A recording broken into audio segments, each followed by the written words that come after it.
Sorry, my phone died. It's nothing. I'm fine. These allegations are completely unfounded. The company was not aware of any wrongdoing. I love you. We hear anywhere from 10 to 200 lies a day, and we spent much of our history coming up with ways to detect them. From medieval torture devices to polygraphs, blood pressure and breathing monitors, voice stress analyzers, eye trackers, infrared brain scanners, and even the 400-pound electroencephalogram. But although such tools have worked under certain circumstances, most can be fooled with enough preparation, and none are considered reliable enough to even be admissible in court.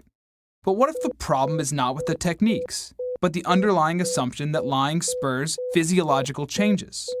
What if we took a more direct approach, using communication science to analyze the lies themselves?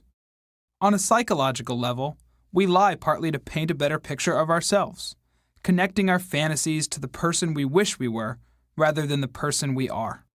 But while our brain is busy dreaming, it's letting plenty of signals slip by.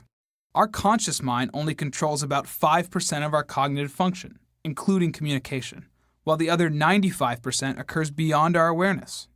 And according to the literature on reality monitoring, stories based on imagined experiences are qualitatively different from those based on real experiences.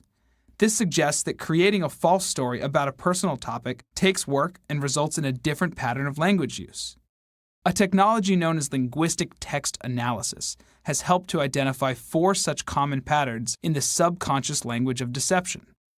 First, liars reference themselves less when making deceptive statements. They write or talk more about others, often using the third person to distance and disassociate themselves from their lie.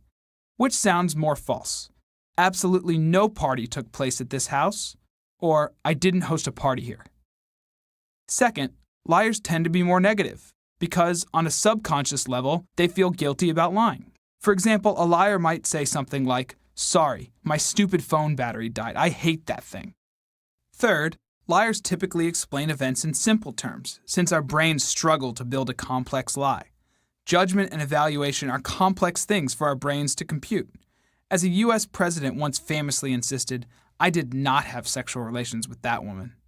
And finally, even though liars keep descriptions simple, they tend to use longer and more convoluted sentence structure, inserting unnecessary words and irrelevant but factual-sounding details in order to pad the lie.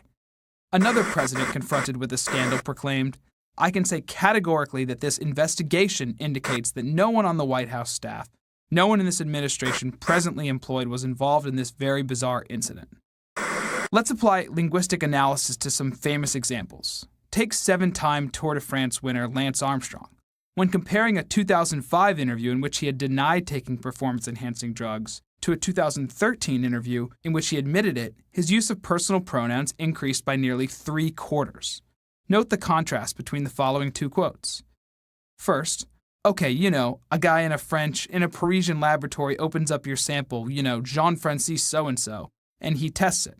And then you get a phone call from a newspaper that says, 'We found you to be positive 6 times for EPO.' Second, I lost myself in all of that. I'm sure there would be other people that couldn't handle it, but I certainly couldn't handle it, and I was used to controlling everything in my life. I controlled every outcome in my life."